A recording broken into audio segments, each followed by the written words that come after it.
عبداللہ بن ابی قتادہ نے بیان کیا کہ میرے والد صلح حدیبیہ کے موقع پر دشمنوں کا پتہ لگانے نکلے، پھر ان کے ساتھیوں نے تو احرام باندھ لیا لیکن خود انہوں نے ابھی نہیں باندھا تھا۔ اصل میں نبی کریم صلی اللہ علیہ وسلم کو کسی نے یہ اطلاع دی تھی کہ مقام غیقہ میں دشمن آپ کی طاق میں ہے، اس لیے نبی صلی اللہ علیہ وسلم نے ابو قتادہ اور چند صحابہ رضی اللہ عنہم کو ان کی تلاش میں روانہ کیا۔ میرے والد ابو قتادہ اپنے ساتھیوں کے ساتھ تھے کہ یہ لوگ ایک دوسرے کو دیکھ کر ہنسنے لگے۔ میرے والد نے بیان کیا کہ میں نے جو نظر اٹھائی تو دیکھا کہ ایک جنگلی گدھا سامنے ہے۔ میں اس پر جھپٹا اور نیزے سے اسے ٹھنڈا کر دیا۔ میں نے اپنے ساتھیوں کی مدد چاہی تھی لیکن انہوں نے انکار کر دیا تھا۔ پھر ہم نے گوشت کھایا۔ اب ہمیں یہ ڈر ہوا کہ کہیں رسول اللہ صلی اللہ علیہ وسلم سے دور نہ رہ جائیں، چنانچہ میں نے آپ صلی اللہ علیہ وسلم کو تلاش کرنا شروع کر دیا، کبھی اپنے گھوڑے کو تیز کر دیتا اور کبھی آہستہ۔ آخر رات گئے بنو غفار کے ایک شخص سے ملاقات ہو گئی۔ میں نے پوچھا کہ رسول اللہ صلی اللہ علیہ وسلم کہاں ہیں؟ انہوں نے بتایا کہ جب میں آپ سے جدا ہوا تو آپ مقام تعامن میں تھے اور آپ کا ارادہ تھا کہ مقام سقیہ میں پہنچ کر دوپہر کا آرام کریں گے۔ غرض میں حضرت صلی اللہ علیہ وسلم کی خدمت میں حاضر ہو گیا اور میں نے عرض کی، یا رسول اللہ، آپ کے اصحاب آپ پر سلام اور اللہ کی رحمت بھیجتے ہیں صلی اللہ علیہ وسلم۔ انہیں یہ ڈر ہے کہ کہیں وہ بہت پیچھے نہ رہ جائیں، اس لیے آپ ٹھہر کر ان کا انتظار کریں۔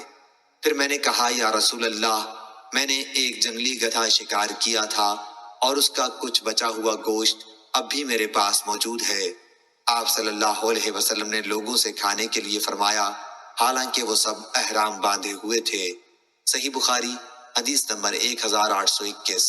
علی بن مبارک نے بیان کیا، ان سے یحییٰ بن ابی کثیر نے، ان سے عبداللہ بن ابی قتادہ نے کہ ان سے ان کے باپ نے بیان کیا، انہوں نے کہا کہ ہم صلح حدیبیہ کے موقع پر نبی کریم صلی اللہ علیہ وسلم کے ساتھ چلے۔ ان کے ساتھیوں نے تو احرام باندھ لیا تھا لیکن ان کا بیان تھا کہ میں نے احرام نہیں باندھا تھا۔ ہمیں غیقہ میں دشمن کے موجود ہونے کی اطلاع ملی، اس لیے ہم ان کی تلاش میں نبی کریم صلی اللہ علیہ وسلم کے حکم کے مطابق نکلے۔ پھر میرے ساتھیوں نے گور خر دیکھا اور ایک دوسرے کو دیکھ کر ہنسنے لگے۔ میں نے جو نظر اٹھائی تو اسے دیکھ لیا، گھوڑے پر سوار ہو کر اس پر جھپٹا اور اسے زخمی کر کے ٹھنڈا کر دیا۔ میں نے اپنے ساتھیوں سے کچھ امداد چاہی لیکن انہوں نے انکار کر دیا۔ پھر ہم سب نے اسے کھایا اور اس کے بعد میں رسول اللہ صلی اللہ علیہ وسلم کی خدمت میں حاضر ہوا۔ پہلے ہمیں ڈر ہوا کہ کہیں ہم حضور صلی اللہ علیہ وسلم سے دور نہ رہ جائیں، اس لیے میں کبھی اپنا گھوڑا تیز کر دیتا اور کبھی آہستہ۔ آخر میری ملاقات ایک بنی غفار کے آدمی سے آدھی رات میں ہوئی۔ میں نے پوچھا کہ رسول اللہ صلی اللہ علیہ وسلم کہاں ہیں؟ انہوں نے بتایا، میں آپ سے طاعون نامی جگہ میں الگ ہوا تھا اور آپ کا ارادہ یہ تھا کہ دوپہر کو مقام سقیہ میں آرام کریں گے۔ پھر جب میں رسول اللہ صلی اللہ علیہ وسلم کی خدمت میں حاضر ہوا تو میں نے عرض کی، یا رسول اللہ صلی اللہ علیہ وسلم، آپ کے اصحاب نے آپ کو سلام کہا ہے اور انہیں ڈر ہے کہ کہیں دشمن آپ کے اور ان کے درمیان حائل نہ ہو جائے، اس لیے آپ ان کا انتظار کیجئے۔ چنانچہ آپ نے ایسا ہی کیا۔ میں نے یہ بھی عرض کی کہ یا رسول اللہ صلی اللہ علیہ وسلم، میں نے ایک گور خر کا شکار کیا اور کچھ بچا ہوا گوشت اب بھی موجود ہے۔ اس پر آپ نے اپنے اصحاب سے فرمایا کہ کھاؤ، حالانکہ وہ سب احرام باندھے ہوئے تھے۔ صحیح بخاری حدیث نمبر 1822۔ صالح بن کیسان نے بیان کیا، ان سے ابو محمد نے، ان سے ابو قتادہ رضی اللہ عنہ کے غلام نافع نے، انہوں نے ابو قتادہ رضی اللہ عنہ سے سنا، آپ نے فرمایا کہ ہم نبی کریم صلی اللہ علیہ وسلم کے ساتھ مدینے سے 3 منزل دور مقام قاحہ میں تھے۔ دوسری سند امام بخاری نے کہا کہ ہم سے علی بن عبداللہ نے بیان کیا، کہا کہ ہم سے سفیان نے بیان کیا، کہا ہم سے صالح بن کیسان نے بیان کیا، ان سے ابو محمد نے اور ان سے ابو قتادہ رضی اللہ عنہ نے بیان کیا کہ ہم نبی کریم صلی اللہ علیہ وسلم کے ساتھ مقام قاحہ میں تھے، بعض تو ہم سے محرم تھے اور بعض غیر محرم۔ میں نے دیکھا کہ میرے ساتھی ایک دوسرے کو کچھ دکھا رہے ہیں۔ میں نے جو نظر اٹھائی تو ایک گور خر سامنے تھا۔ ان کی مراد یہ تھی کہ ان کا کوڑا گر گیا اور اپنے ساتھیوں سے اسے اٹھانے کے لیے انہوں نے کہا، لیکن ساتھیوں نے کہا کہ ہم تمہاری کچھ بھی مدد نہیں کر سکتے کیونکہ ہم محرم ہیں، اس لیے میں نے وہ خود اٹھایا۔ اس کے بعد میں اس گورخر کے نزدیک ایک ٹیلے کے پیچھے سے آیا اور اسے شکار کیا۔ پھر میں اسے اپنے ساتھیوں کے پاس لایا۔ بعض نے تو یہ کہا کہ ہمیں بھی کھا لینا چاہیے، لیکن بعض نے کہا کہ نہ کھانا چاہیے۔ پھر نبی کریم صلی اللہ علیہ وسلم کی خدمت میں آیا۔ آپ صلی اللہ علیہ وسلم ہم سے آگے تھے۔ میں نے آپ سے مسئلہ پوچھا تو آپ صلی اللہ علیہ وسلم نے بتایا کہ کھا لو، یہ حلال ہے۔ ہم سے عمرو بن دینار نے کہا کہ صالح بن کیسان کی خدمت میں حاضر ہو کر اس حدیث اور اس کے علاوہ کے متعلق پوچھ سکتے، اور وہ ہمارے پاس یہاں آئے تھے۔ صحیح بخاری حدیث نمبر 1823۔ عبداللہ بن ابی قتادہ رضی اللہ عنہ نے خبر دی اور انہیں ان کے والد ابو قتادہ نے خبر دی کہ رسول اللہ صلی اللہ علیہ وسلم حج کا ارادہ کر کے نکلے۔ صحابہ بھی آپ کے ساتھ تھے۔ آپ نے صحابہ کی ایک جماعت کو، جس میں ابو قتادہ رضی اللہ عنہ بھی تھے، یہ ہدایت دے کر راستے سے واپس بھیجا کہ تم لوگ دریا کے کنارے کنارے ہو کر جاؤ اور دشمن کا پتہ لگاؤ، پھر ہم سے آ ملو۔ چنانچہ یہ جماعت دریا کے کنارے چلی۔ واپسی میں سب نے احرام باندھ لیا تھا، لیکن ابو قتادہ رضی اللہ عنہ نے ابھی احرام نہیں باندھا تھا۔ یہ قافلہ چل رہا تھا کہ کئی گورخر دکھائی دیے۔ ابو قتادہ نے ان پر حملہ کیا اور ایک مادہ کا شکار کر لیا۔ پھر ایک جگہ ٹھہر کر سب نے اس کا گوشت کھایا، اور ساتھ ہی یہ خیال بھی آیا کہ کیا ہم محرم ہونے کے باوجود شکار کا گوشت کھا بھی سکتے ہیں۔ چنانچہ جو کچھ گوشت بچا وہ ہم ساتھ لائے، اور جب رسول اللہ صلی اللہ علیہ وسلم کی خدمت میں پہنچے تو عرض کی، یا رسول اللہ، ہم سب لوگ تو محرم تھے، لیکن ابو قتادہ رضی اللہ عنہ نے احرام نہیں باندھا تھا۔ پھر ہم نے گورخر دیکھے اور ابو قتادہ نے ان پر حملہ کر کے ایک مادہ کا شکار کر لیا۔ اس کے بعد ایک جگہ ہم نے قیام کیا اور اس کا گوشت کھایا۔ پھر خیال آیا کہ کیا ہم محرم ہونے کے باوجود شکار کا گوشت کھا بھی سکتے ہیں، اس لیے جو کچھ گوشت باقی بچا ہے وہ ہم ساتھ لائے ہیں۔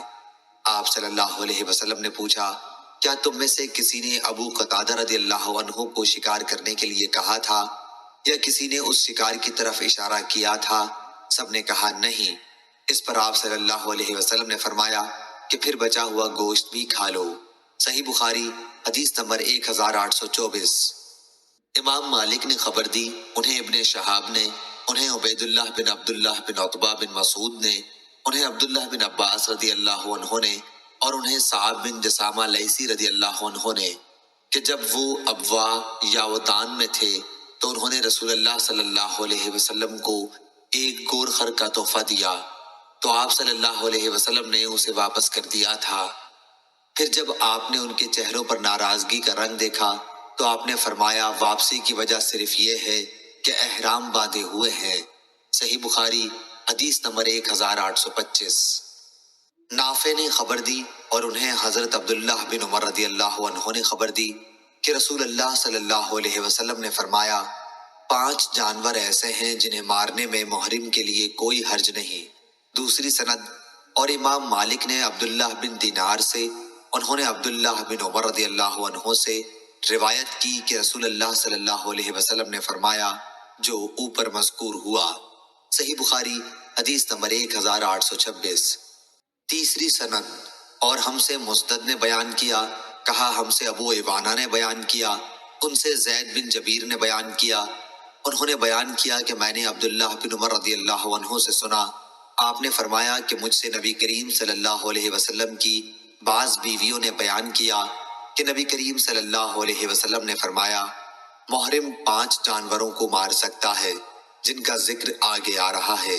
صحیح بخاری حدیث نمبر 1827۔ چوتھی سند، کہ حضرت عبداللہ بن عمر رضی اللہ عنہ نے بیان کیا اور ان سے حفصہ رضی اللہ عنہا نے بیان کیا تھا کہ رسول اللہ صلی اللہ علیہ وسلم نے فرمایا کہ 5 جانور ایسے ہیں جنہیں مارنے میں کوئی گناہ نہیں، کوا، چیل، چوہا، بچھو اور کاٹ کھانے والا کتا۔ صحیح بخاری حدیث نمبر 1828۔ عروہ بن زبیر نے خبر دی اور انہیں ام المومنین حضرت عائشہ صدیقہ رضی اللہ عنہا نے خبر دی کہ رسول اللہ صلی اللہ علیہ وسلم نے فرمایا 5 جانور ایسے ہیں جو سب کے سب موذی ہیں اور انہیں حرم میں بھی مارا جا سکتا ہے، کوا، چیل، بچھو، چوہا اور کاٹنے والا کتا۔ صحیح بخاری حدیث نمبر 1829۔ ابراہیم نے اسود سے بیان کیا اور ان سے عبداللہ رضی اللہ عنہ نے بیان کیا کہ ہم نبی کریم صلی اللہ علیہ وسلم کے ساتھ منا کے غار میں تھے کہ آپ صلی اللہ علیہ وسلم پر سورہ والمرسلات نازل ہونی شروع ہوئی۔ پھر آپ صلی اللہ علیہ وسلم اس کی تلاوت کرنے لگے اور میں آپ کی زبان سے اسے سیکھنے لگا۔ ابھی آپ نے تلاوت ختم بھی نہیں کی تھی کہ ہم پر ایک سانپ گرا۔ نبی کریم صلی اللہ علیہ وسلم نے فرمایا کہ اسے مار ڈالو، چنانچہ ہم اس کی طرف لپکے لیکن وہ بھاگ گیا۔ اس پر حضرت صلی اللہ علیہ وسلم نے فرمایا کہ جس طرح تم اس کے شر سے بچ گئے وہ بھی تمہارے شر سے بچ کر چلا گیا۔ حضرت ابو عبداللہ امام بخاری رحمہ اللہ نے کہا کہ اس حدیث سے میرا مقصد صرف یہ ہے کہ منا حرم میں داخل ہے اور صحابہ نے حرم میں سانپ مارنے میں کوئی حرج نہیں سمجھا تھا۔ صحیح بخاری حدیث نمبر 1830۔ امام مالک نے بیان کیا، ان سے ابن شہاب نے، ان سے عروہ بن زبیر نے اور ان سے نبی کریم صلی اللہ علیہ وسلم کی زوجہ مطہرہ حضرت عائشہ رضی اللہ عنہا نے کہ رسول اللہ صلی اللہ علیہ وسلم نے چھپکلی کو موذی کہا تھا، لیکن میں نے آپ صلی اللہ علیہ وسلم سے یہ نہیں سنا کہ آپ صلی اللہ علیہ وسلم نے اسے مارنے کا بھی حکم دیا تھا۔ صحیح بخاری حدیث نمبر 1831۔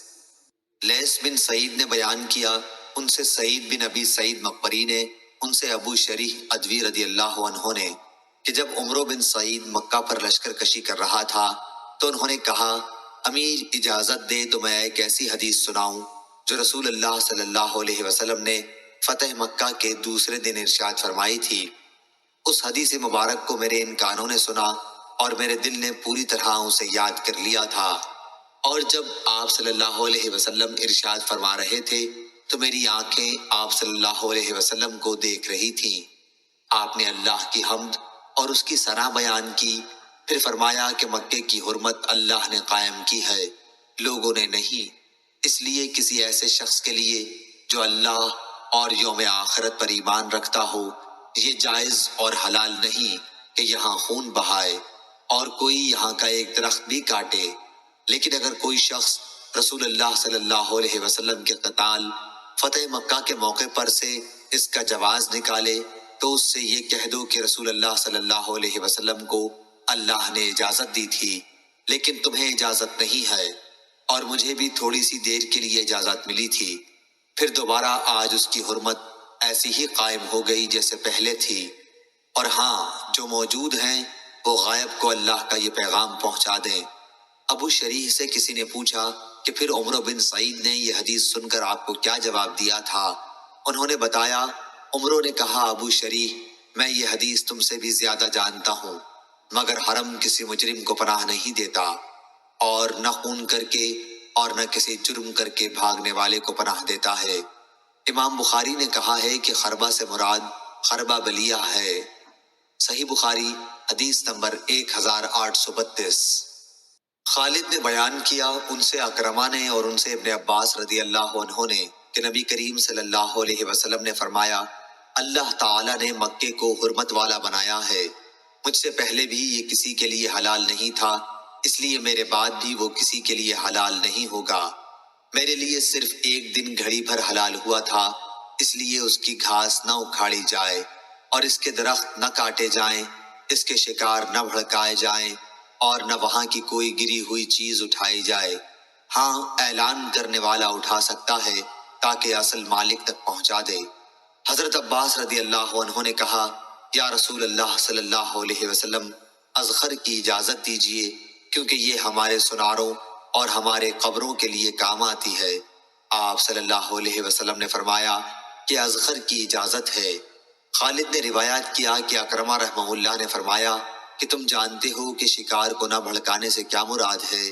اس کا مطلب یہ ہے کہ اگر کہیں کوئی جانور سائے میں بیٹھا ہوا ہے تو اسے سائے سے بھگا کر خود وہاں قیام نہ کرے۔ صحیح بخاری حدیث نمبر 1833۔ جریر نے بیان کیا، ان سے منصور نے، ان سے مجاہد نے، ان سے طاؤس نے اور ان سے ابن عباس رضی اللہ عنہ نے بیان کیا، رسول اللہ صلی اللہ علیہ وسلم نے فتح مکہ کے دن فرمایا، اب ہجرت فرض نہیں رہی، لیکن اچھی نیت اور جہاد اب بھی باقی ہے، اس لیے جب تمہیں جہاد کے لیے بلایا جائے تو تیار ہو جانا۔ اس شہر مکے کو اللہ تعالیٰ نے اسی دن حرمت عطا کی تھی جس دن اس نے آسمان اور زمین پیدا کیے، اس لیے یہ اللہ کی مقرر کی ہوئی حرمت کی وجہ سے محترم ہے۔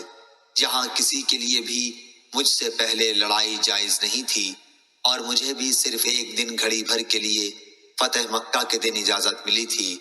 اب ہمیشہ یہ شہر اللہ کی قائم کی ہوئی حرمت کی وجہ سے قیامت تک کے لیے حرمت والا ہے، بس اس کا کانٹا کاٹا جائے، نہ اس کے شکار ہانکے جائیں، اور اس شخص کے سوا جو اعلان کرنے کا ارادہ رکھتا ہو کوئی یہاں کی گری ہوئی چیز نہ اٹھائے اور نہ یہاں کی گھاس اکھاڑی جائے۔ عباس رضی اللہ عنہ نے کہا، یا رسول اللہ صلی اللہ علیہ وسلم، اذخر ایک گھاس کی اجازت تو دے دیجئے، کیونکہ یہاں یہ کاریگروں اور گھروں کے لیے ضروری ہے۔ تو آپ صلی اللہ علیہ وسلم نے فرمایا کہ اذخر کی اجازت ہے۔ صحیح بخاری حدیث نمبر 1834۔ عمرو بن دینار نے بیان کیا، پہلی بات میں جو عطا بن ابی رباح سے سنی تھی، انہوں نے بیان کیا کہ میں نے عبداللہ بن عباس رضی اللہ عنہ سے سنا، وہ کہہ رہے تھے کہ رسول اللہ صلی اللہ علیہ وسلم جب محرم تھے اس وقت آپ نے پچھنا لگوایا تھا۔ پھر میں نے انہیں یہ کہتے سنا کہ مجھ سے ابن عباس رضی اللہ عنہ سے طاؤس نے یہ حدیث بیان کی تھی۔ اس سے میں نے یہ سمجھا کہ شاید انہوں نے ان دونوں حضرات سے یہ حدیث سنی ہوگی۔ متکلم عمرو ہیں اور دونوں حضرات سے مراد عطا اور طاؤس رحمہ اللہ ہیں۔ صحیح بخاری حدیث نمبر 1835۔ سلیمان بن بلال نے بیان کیا، ان سے علقمہ بن ابی علقمہ نے، ان سے عبد الرحمن ایرج نے اور ان سے ابن بحینہ رضی اللہ عنہ نے بیان کیا کہ نبی کریم صلی اللہ علیہ وسلم نے جبکہ آپ محرم تھے اپنے سر کے بیچ میں مقام لہی جمل میں پچھنا لگوا دیا تھا۔ صحیح بخاری حدیث نمبر 1836۔ عطا بن ابی رباح نے بیان کیا اور ان سے ابن عباس رضی اللہ عنہ نے بیان کیا کہ رسول اللہ صلی اللہ علیہ وسلم نے جب میمونہ رضی اللہ عنہ سے نکاح کیا تو آپ محرم تھے۔ صحیح بخاری حدیث نمبر 1837۔ حضرت عبداللہ بن عمر رضی اللہ عنہ نے بیان کیا کہ ایک شخص نے کھڑے ہو کر پوچھا، یا رسول اللہ صلی اللہ علیہ وسلم، حالت احرام میں ہمیں کون سے کپڑے پہننے کی اجازت دیتے ہیں؟ تو نبی کریم صلی اللہ علیہ وسلم نے فرمایا کہ نہ قمیص پہنو، نہ پجامے، نہ عمامے اور نہ برنس۔ اگر کسی کے پاس جوتے نہ ہوں تو موزوں کو ٹخنوں کے نیچے سے کاٹ کر پہن لے۔ اسی طرح کوئی ایسا لباس نہ پہنو جس میں زعفران یا ورس لگا ہوا ہو۔ احرام کی حالت میں عورتیں منہ پر نقاب نہ ڈالیں اور دستانے بھی نہ پہنیں۔ لیس کے ساتھ اس روایت کی مطابقت موسیٰ بن عقبہ اور اسماعیل بن ابراہیم بن عقبہ اور جویریہ اور ابن اسحاق نے نقاب اور دستانوں کے ذکر کے سلسلے میں کی ہے۔ عبید اللہ رحمہ اللہ نے ولا ورس کا لفظ بیان کیا، وہ کہتے تھے کہ احرام کی حالت میں عورت منہ پر نقاب نہ ڈالے اور نہ دستانے استعمال کرے۔ اور امام مالک نے نافع سے بیان کیا اور انہوں نے حضرت عبداللہ بن عمر رضی اللہ عنہ سے بیان کیا کہ احرام کی حالت میں عورت نقاب نہ ڈالے، اور لیس بن ابی سلیم نے مالک کی طرح روایت کی ہے۔ صحیح بخاری حدیث نمبر 1838۔ جریر نے بیان کیا، ان سے منصور نے، ان سے حکم نے، ان سے سعید بن جبیر نے اور ان سے ابن عباس رضی اللہ عنہ نے بیان کیا کہ ایک محرم شخص کے اونٹ نے حجۃ الوداع کے موقع پر اس کی گردن گرا کر توڑ دی اور اسے جان سے مار دیا۔ اس شخص کو رسول اللہ صلی اللہ علیہ وسلم کے سامنے لایا گیا تو آپ صلی اللہ علیہ وسلم نے فرمایا کہ انہیں غسل اور کفن دے دو، لیکن ان کا سر نہ ڈھکو اور نہ خوشبو لگاؤ، کیونکہ قیامت میں یہ لبیک کہتے ہوئے اٹھے گا۔ صحیح بخاری حدیث نمبر 1839۔ امام مالک نے خبر دی، انہیں زید بن اسلم نے، انہیں ابراہیم بن عبداللہ بن حنین نے، انہیں ان کے والد نے، کہ عبداللہ بن عباس اور مسعود بن مخرمہ رضی اللہ عنہم کا مقام ابوا میں ایک مسئلے پر اختلاف ہوا۔ عبداللہ بن عباس رضی اللہ عنہ نے مجھے ابو ایوب انصاری رضی اللہ عنہ کے یہاں مسئلہ پوچھنے کے لیے بھیجا۔ میں جب ان کی خدمت میں پہنچا تو وہ کنویں کی دو لکڑیوں کے بیچ میں غسل کر رہے تھے۔ ایک کپڑے سے انہوں نے پردہ کر رکھا تھا۔ میں نے پہنچ کر سلام کیا تو انہوں نے دریافت فرمایا کہ کون ہو؟ میں نے عرض کی کہ میں عبداللہ بن حنین ہوں۔ آپ کی خدمت نے مجھے عبداللہ بن عباس رضی اللہ عنہ نے بھیجا ہے یہ دریافت کرنے کے لیے کہ احرام کی حالت میں رسول صلی اللہ علیہ وسلم سر مبارک کس طرح دھوتے تھے۔ یہ کہہ کر انہوں نے کپڑے پر جس سے پردہ تھا ہاتھ رکھ کر اسے نیچے کیا۔ اب آپ کا سر دکھائی دے رہا تھا۔ جو شخص ان کے بدن پر پانی ڈال رہا تھا اس سے انہوں نے پانی ڈالنے کے لیے کہا۔ اس نے ان کے سر پر پانی ڈالا، پھر انہوں نے اپنے سر کو دونوں ہاتھوں سے ہلایا اور دونوں ہاتھ آگے لے گئے اور پھر پیچھے لائے۔ فرمایا کہ میں نے رسول اللہ صلی اللہ علیہ وسلم کو احرام کی حالت میں اسی طرح کرتے دیکھا تھا۔ صحیح بخاری حدیث نمبر 1840۔ عمرو بن دینار نے خبر دی، انہوں نے جابر بن زید سے سنا، انہوں نے حضرت عبداللہ بن عباس رضی اللہ عنہ سے سنا۔ آپ نے کہا کہ میں نے رسول کریم صلی اللہ علیہ وسلم کو عرفات میں خطبہ دیتے سنا تھا کہ جس کے پاس احرام میں جوتے نہ ہوں وہ موزے پہن لے اور جس کے پاس تہبند نہ ہو وہ پاجامہ پہن لے۔ صحیح بخاری حدیث نمبر 1841۔ ابن شہاب نے بیان کیا، ان سے سالم نے اور ان سے حضرت عبداللہ بن عمر رضی اللہ عنہ نے بیان کیا کہ رسول کریم صلی اللہ علیہ وسلم سے پوچھا گیا کہ محرم کون سے کپڑے پہن سکتا ہے؟ آپ صلی اللہ علیہ وسلم نے فرمایا کہ قمیص، عمامہ، پاجامہ اور برنس، کنٹوپ یا باران کوٹ نہ پہنے اور نہ کوئی ایسا کپڑا پہنے جس میں زعفران یا ورس لگی ہو، اور اگر جوتیاں نہ ہوں تو موزے پہن لے، البتہ اس طرح کاٹ لے کہ ٹخنوں سے نیچے ہو جائیں۔ صحیح بخاری حدیث نمبر 1842۔ عمرو بن دینار نے بیان کیا، ان سے جابر بن زید نے اور ان سے ابن عباس رضی اللہ عنہ نے بیان کیا کہ نبی کریم صلی اللہ علیہ وسلم نے ہم کو میدان عرفات میں وعظ سنایا۔ اس میں آپ صلی اللہ علیہ وسلم نے فرمایا کہ اگر کسی کو احرام کے لیے تہبند نہ ملے تو وہ پاجامہ پہن لے، اور اگر کسی کو جوتے نہ ملیں تو وہ موزے پہن لے۔ صحیح بخاری حدیث نمبر 1843۔ عبید اللہ بن موصلی نے بیان کیا، انہوں نے کہا کہ ہم سے اسرائیل نے، انہوں نے کہا کہ ہم سے ابو اسحاق نے بیان کیا، اور ان سے برا رضی اللہ عنہ نے بیان کیا کہ نبی کریم صلی اللہ علیہ وسلم نے ذی قعدہ میں عمرہ کیا تو مکے والوں نے آپ کو مکے میں داخل ہونے سے روک دیا۔ پھر ان سے اس شرط پر صلح ہوئی کہ ہتھیار نیام میں ڈال کر مکے میں داخل ہوں گے۔ صحیح بخاری حدیث نمبر 1844۔ وہیب نے بیان کیا، ان سے عبداللہ بن طاؤس نے، ان سے ان کے باپ نے، ان سے عبداللہ بن عباس رضی اللہ عنہ نے کہ نبی کریم صلی اللہ علیہ وسلم نے مدینہ والوں کے لیے ذوالحلیفہ کو میقات بنایا، نجد والوں کے لیے قرن منازل کو اور یمن والوں کے لیے یلملم کو۔ یہ میقات ان ملکوں کے باشندوں کے لیے ہے اور دوسرے ان تمام ملکوں کے لیے بھی جو ان ملکوں سے ہو کر مکہ آئیں اور حج اور عمرے کا بھی ارادہ رکھتے ہوں، لیکن جو لوگ ان حدود کے اندر ہوں تو ان کی میقات وہی جگہ ہے جہاں سے وہ اپنا سفر شروع کریں، یہاں تک کہ مکہ والوں کی میقات مکہ ہی ہے۔ صحیح بخاری حدیث نمبر 1845۔ امام مالک نے خبر دی، انہیں ابن شہاب زہری نے اور انہیں انس بن مالک رضی اللہ عنہ نے آ کر خبر دی کہ فتح مکہ کے دن رسول کریم صلی اللہ علیہ وسلم جب مکہ میں داخل ہوئے تو آپ کے سر پر خود تھا۔ جس وقت آپ صلی اللہ علیہ وسلم نے اتارا تو ایک شخص نے خبر دی کہ ابن قتل کعبہ کے پردوں سے لٹک رہا ہے۔ آپ صلی اللہ علیہ وسلم نے فرمایا کہ اسے قتل کر دو۔ صحیح بخاری حدیث نمبر 1846۔ صفان بن یعلی نے بیان کیا، ان سے ان کے والد نے کہ میں رسول اللہ صلی اللہ علیہ وسلم کے ساتھ تھا کہ آپ کی خدمت میں ایک شخص جو جبہ پہنے ہوئے تھا حاضر ہوا اور اس پر زردی یا اسی طرح کی کسی خوشبو کا نشان تھا۔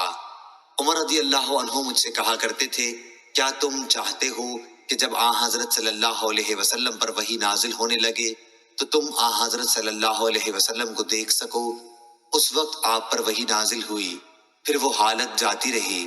پھر آپ نے فرمایا کہ جس طرح اپنے حج میں کرتے ہو اسی طرح عمرے میں بھی کرو۔ صحیح بخاری حدیث نمبر 1847۔ ایک شخص نے دوسرے شخص کے ہاتھ میں دانت سے کاٹا تھا۔ دوسرے نے جو اپنا ہاتھ کھینچا تو اس کا دانت اکھڑ گیا۔ نبی کریم صلی اللہ علیہ وسلم نے اس کا کوئی بدلہ نہیں دلوایا۔ صحیح بخاری حدیث نمبر 1848۔ سعید بن جبیر نے بیان کیا اور ان سے حضرت عبداللہ بن عباس رضی اللہ عنہ نے کہا کہ میدان عرفات میں ایک شخص نبی کریم صلی اللہ علیہ وسلم کے ساتھ ٹھہرا ہوا تھا کہ اپنی اونٹنی سے گر پڑا اور اس اونٹنی نے اس کی گردن توڑ ڈالی۔ نبی کریم صلی اللہ علیہ وسلم نے فرمایا کہ پانی اور بیری کے پتوں سے اسے غسل دو اور احرام ہی کے 2 کپڑوں کا کفن دو، لیکن خوشبو نہ لگانا، نہ اس کا سر چھپانا، کیونکہ اللہ تعالیٰ قیامت میں اسے لبیک کہتے اٹھائے گا۔ صحیح بخاری حدیث نمبر 1849۔ سعید بن جبیر نے بیان کیا اور ان سے حضرت عبداللہ بن عباس رضی اللہ عنہ نے کہ ایک شخص نبی کریم صلی اللہ علیہ وسلم کے ساتھ عرفات میں ٹھہرا ہوا تھا کہ اپنی اونٹنی سے گر پڑا اور اس نے اس کی گردن توڑ دی۔ تو نبی کریم صلی اللہ علیہ وسلم نے فرمایا کہ اسے پانی اور بیری سے غسل دے کر 2 کپڑوں احرام والوں ہی میں کفنا دو، لیکن خوشبو نہ لگانا، نہ سر چھپانا اور نہ حنوط لگانا، کیونکہ اللہ تعالیٰ قیامت میں اسے لبیک پکارتے ہوئے اٹھائے گا۔ صحیح بخاری حدیث نمبر 1850۔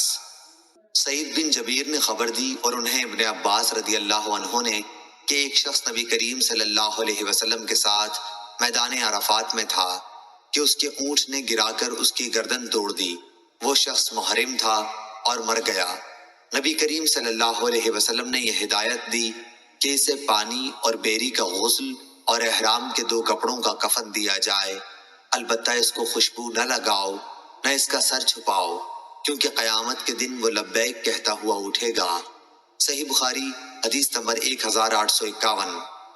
ابو اروانہ وضاح یشکری نے بیان کیا، ان سے ابو بشر جعفر بن عیاس نے، ان سے سعید بن جبیر نے اور ان سے ابن عباس رضی اللہ عنہ نے کہ قبیلہ جہینہ کی ایک عورت نبی کریم صلی اللہ علیہ وسلم کی خدمت میں حاضر ہوئی اور کہا میری والدہ نے حج کی منت مانی تھی لیکن وہ حج نہ کر سکی اور ان کا انتقال ہو گیا، تو کیا میں ان کی طرف سے حج کر سکتی ہوں؟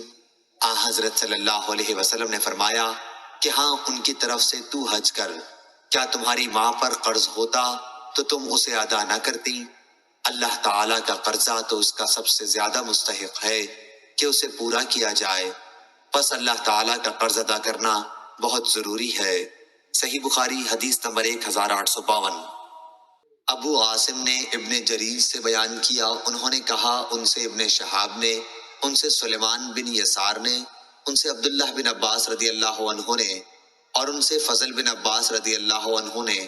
دوسری سند سے امام بخاری نے کہا ہم سے موسیٰ بن اسماعیل نے بیان کیا، کہا کہ ہم سے عبدالعزیز بن ابی سلمہ نے بیان کیا، کہا ہم سے ابن شہاب ظاہری نے بیان کیا، ان سے سلیمان بن یسار نے اور ان سے ابن عباس رضی اللہ عنہ نے کہ حجۃ الوداع کے موقع پر قبیلہ خشم کی ایک عورت آئی اور عرض کی، یا رسول اللہ صلی اللہ علیہ وسلم، اللہ تعالیٰ کی طرف سے فریضہ حج جو اس کے بندوں پر ہے، اس نے میرے بوڑھے باپ کو بھی پا لیا ہے کہ وہ سواری پر بھی بیٹھ سکیں، تو کیا میں ان کی طرف سے حج کر لوں تو ان کا حج ادا ہو جائے گا؟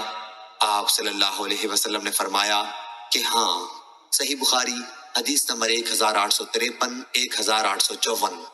عبداللہ بن عباس رضی اللہ عنہ نے بیان کیا کہ فضل بن عباس رضی اللہ عنہ رسول اللہ صلی اللہ علیہ وسلم کی سواری پر پیچھے بیٹھے ہوئے تھے۔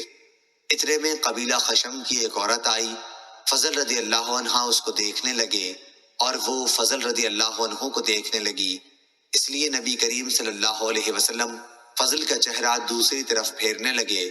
اس عورت نے کہا، اللہ کے فریضہ حج نے میرے بوڑھے والد کو اس حالت میں پا لیا ہے کہ وہ سواری پر بیٹھ بھی نہیں سکتے، تو کیا میں ان کی طرف سے حج کر سکتی ہوں؟ آپ صلی اللہ علیہ وسلم نے فرمایا کہ ہاں، یہ حجۃ الوداع کا واقعہ ہے۔ صحیح بخاری حدیث نمبر 1855۔ حماد بن زید نے بیان کیا، ان سے عبید اللہ بن ابی یزید رضی اللہ عنہ نے بیان کیا کہ میں نے ابن عباس رضی اللہ عنہ سے سنا، آپ نے فرمایا کہ نبی کریم صلی اللہ علیہ وسلم نے مجھے مزدلفہ کی رات منا میں سامان کے ساتھ آگے بھیج دیا تھا۔ صحیح بخاری حدیث نمبر 1856۔ شہاب ظاہری نے بیان کیا، ان سے ان کے چچا نے انہیں عبید اللہ بن عبداللہ بن عتبہ نے ان سے ابن عباس رضی اللہ عنہ نے کہا، میں اپنی ایک گدھی پر سوار ہو کر مینا میں آیا، اس وقت میں جوانی کے قریب تھا۔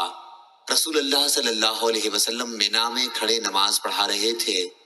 میں پہلی صف کے ایک حصے کے آگے سے ہو کر گزرا، پھر سواری سے نیچے اتر آیا اور اسے چرنے کے لیے چھوڑ دیا۔ پھر رسول اللہ صلی اللہ علیہ وسلم کے پیچھے لوگوں کے ساتھ صف میں شریک ہو گیا۔ یونس نے ابن شہاب کے واسطے سے بیان کیا کہ یہ حجۃ الوداع کے موقع پر منا کا واقعہ ہے۔ صحیح بخاری حدیث نمبر 1857۔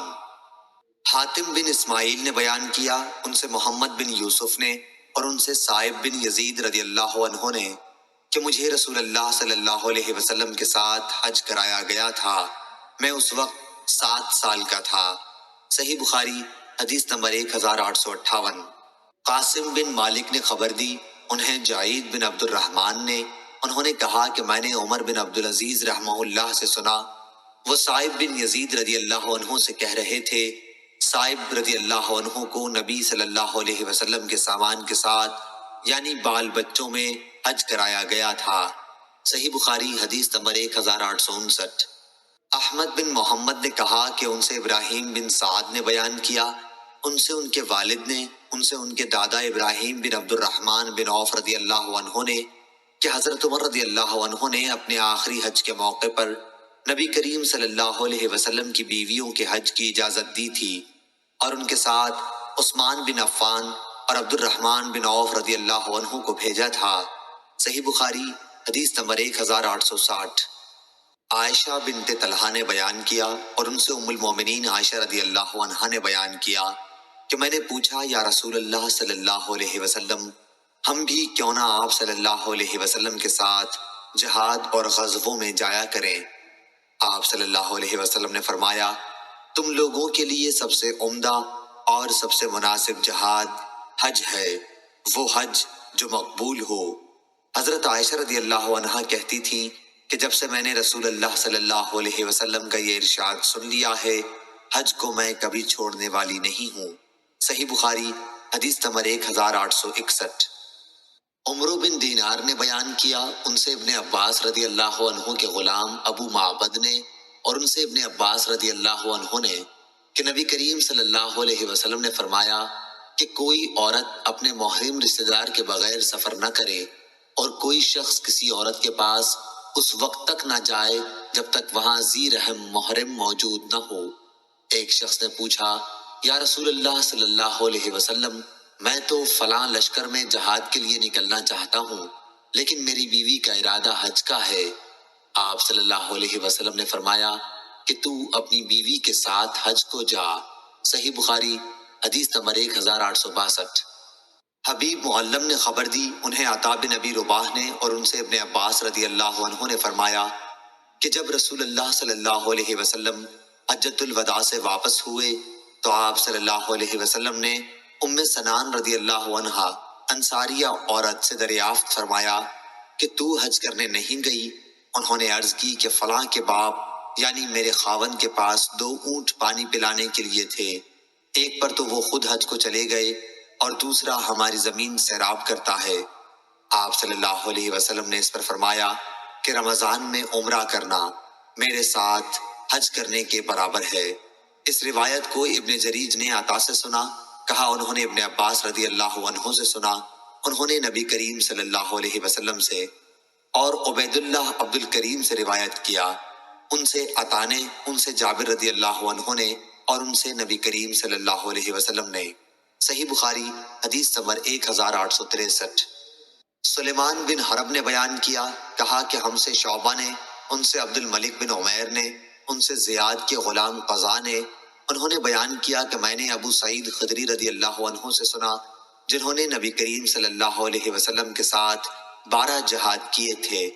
وہ کہتے تھے کہ میں نے 4 باتیں نبی کریم صلی اللہ علیہ وسلم سے سنی تھیں، یا یہ کہ وہ یہ 4 باتیں نبی کریم صلی اللہ علیہ وسلم سے نقل کرتے اور کہتے تھے کہ یہ باتیں مجھے انتہائی پسند ہیں، یہ کہ کوئی عورت 2 دن کا سفر اس وقت تک نہ کرے جب تک اس کے ساتھ اس کا شوہر یا کوئی ذو رحم محرم نہ ہو، اور عید الاضحیٰ کے روزے رکھے جائیں، نہ عصر کی نماز کے بعد غروب ہونے سے پہلے اور نہ صبح کی نماز کے بعد سورج نکلنے سے پہلے کوئی نماز پڑھی جائے، اور نہ 3 مساجد کے سوا کسی کے لیے کجاوے باندھے جائیں، مسجد حرام، میری مسجد اور مسجد اقصی۔ صحیح بخاری حدیث نمبر 1864۔ مروان فزاری نے خبر دی، انہیں حمید طویل نے، انہوں نے بیان کیا کہ مجھ سے ثابت نے بیان کیا اور ان سے انس رضی اللہ عنہ نے کہ نبی کریم صلی اللہ علیہ وسلم نے ایک بوڑھے شخص کو دیکھا جو اپنے 2 بیٹوں کا سہارا لیے چل رہا ہے۔ آپ صلی اللہ علیہ وسلم نے پوچھا، ان صاحب کا کیا حال ہے؟ لوگوں نے بتایا کہ انہوں نے کعبے کو پیدل چلنے کی منت مانی ہے۔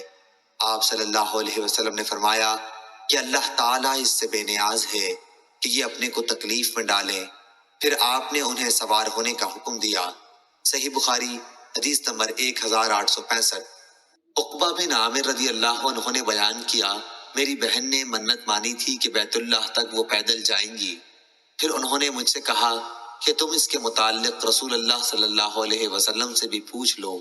چنانچہ میں نے آپ صلی اللہ علیہ وسلم سے پوچھا تو آپ صلی اللہ علیہ وسلم نے فرمایا کہ وہ پیدل چلیں اور سوار بھی ہو جائیں۔ یزید نے کہا، ابو الخیر ہمیشہ عقبہ رضی اللہ عنہ کے ساتھ رہتے تھے۔ صحیح بخاری حدیث نمبر 1866۔